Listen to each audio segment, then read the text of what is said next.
What's up, fam? It's your boy Kirk Nugent, and we're back with another installment of How It All Works StreamYard Academy. We are going to look at isolated audio tracks, recording multiple audio tracks for each individual guest in your live show.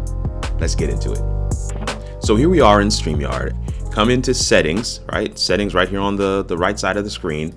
And you'll be on the general tab, and it's this last option that they've added to this list. Record a separate audio file for each guest. If you hover your mouse over that question mark, it says useful if you need to do post-production editing. For all my podcasters and all those folks out there, this is a great one. And especially if you use the record only mode in StreamYard, you can actually bring guests in, not go live, record their audio individually, record their video as well, and then use the edited version of that for your podcast. So essentially, you bring your guests in, click record here in the top. Make sure, of course, you want to make sure that this setting is checked before you click record or broadcast. And once that's done, then in your past broadcast, you'll have the option to download recordings. And let me go back to the beginning here. So if you're at your main screen, you would go to past broadcasts.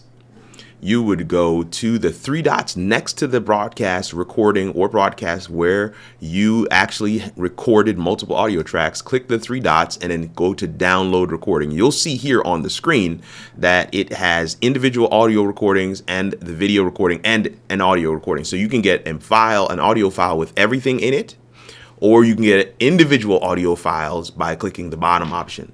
Now, I've already downloaded these, so let's take a look at those real quick. I'm not going to put this. So what you're seeing on screen right now is myself and two friends, and we were testing out the individual audio tracks earlier today. I'm going to pause this.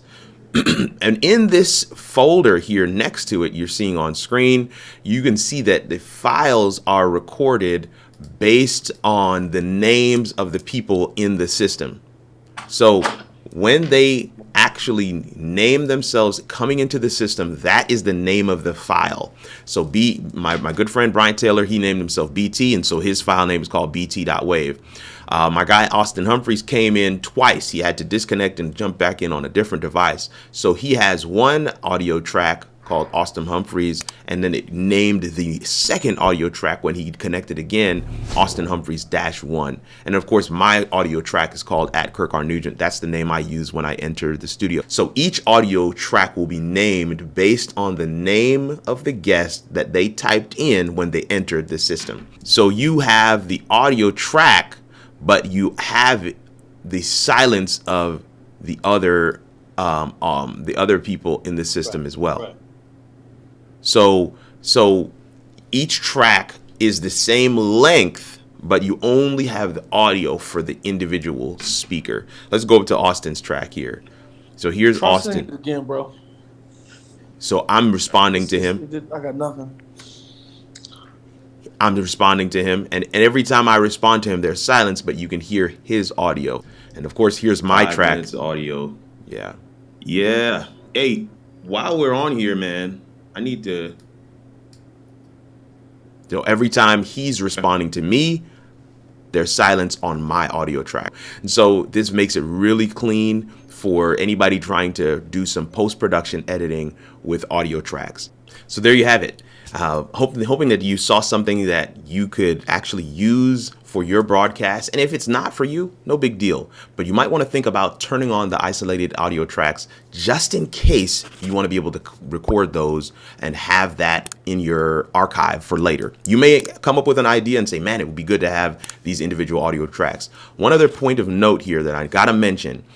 Those recordings in StreamYard are only saved for 14 days, for 2 weeks. So you want to make sure that you put in your workflow that you are downloading that recording for yourself, not just the audio, but the video particularly, so that you have a high quality recording of that file, of that session, of that broadcast for yourself to be able to chop it up, repurpose, and for you to be able to grab that audio if you need it later on down the line.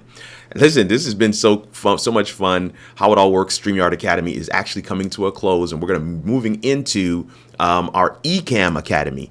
But tomorrow, in tomorrow's video, we're going to be looking at a full overview of StreamYard. It's going to be a little bit longer.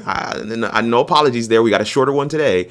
It's going to be a little bit longer, but I think you'll be able to kind of see all of the pieces kind of coming together. We're going to talk about workflow. We're going to talk about all the different functions and features quickly, and then we're going to close out the StreamYard portion of the Academy. It's your boy Kirk Nugent, the Geek Speaker Preacher, hoping that somewhere today, somewhere in the video, somewhere as we looked at isolated audio tracks, that you were able to figure out how it all works.